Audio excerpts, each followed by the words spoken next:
En tout cas, c'est wonderful. Là, c'est sur le terrain. Les organisateurs paysans, les professionnels de pêcher les vaches. Ça, c'est une descente.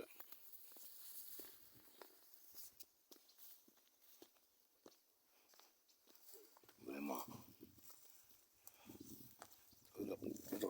Voilà. Il y a même une source d'eau. Hein.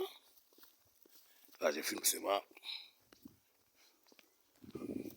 Descente et de viabilité et existence de la structure. C'est ce qu'on appelle la descente de viabilité et d'existence de la structure.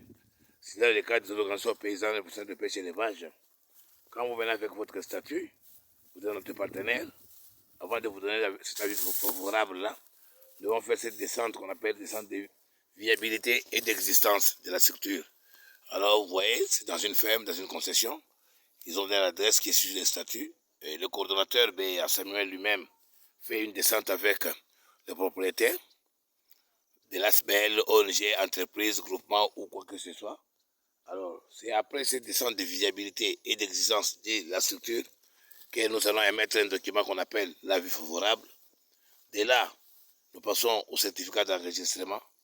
Certificat d'enregistrement, quand on a tous les documents et on se décide enfin à vous amener juste à l'arrêté ministériel. Et vous venez partenaire à vie de l'État congolais.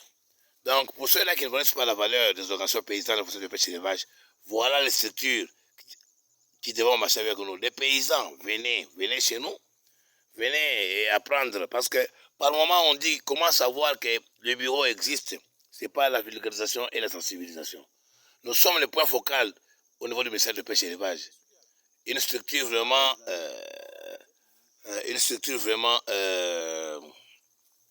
spécialisée et matériel de pêche d'envoyer vous-même. Donc ici, c'est le terrain et nous venons nous rassurer nous-mêmes. Nous venons nous rassurer nous-mêmes avec les proprios. Est-ce que la structure elle existe? Oui, elle est bien là, existante. Et nous allons rentrer au bureau. Nous allons maintenant voir ce qu'on doit faire, quel document lui louer, comment lui enregistrer et lui donner les conseils, l'accompagner et l'encadrer. Voilà au moins les Congolais qui connaissent que non. Il y a des structures paysannes et professionnelles qui les accompagnent. Allez, nous avons tout dit, nous avons parlé et nous avons profité aussi de le faire.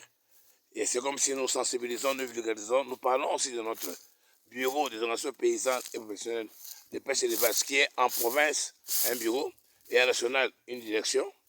C'est un bureau spécialisé et de métier du ministère national de pêche et d'élevage. Nous sommes là à la division provinciale dans nos bureaux de pêche, élevage et alimentation. Néanmoins, il faut noter que nous travaillons d'une façon parallèle avec la division et transversale avec les autres institutions de la division et autres partenaires d'autres institutions qui sont avec les paysans, entre autres dans les mines, dans tous ces secteurs-là. Donc, il n'y a pas photo. Nous luttons toujours que les usurpateurs continuent à usurper nos attributions, mais nous venons avec une force telle que nous sommes des experts praticiens vétérinaires et avec notre expertise et expérience. D'ailleurs, nous savons qu'un jour, nous y arriverons. Et surtout que le président de la République lui-même, Félix Antoine Tshisekedi Tshilombo, dans son plan stratégique, l'agriculture, pêche, élevage et agriculture sont parmi les activités devant faire avancer notre pays. C'est depuis Lubumbashi, quelque part à Lubumbashi, c'est le coordonnateur provincial, le chef de division Béabi Liguela. Je vous remercie. Wonderful. Les organisations paysannes vivent à Lubumbashi.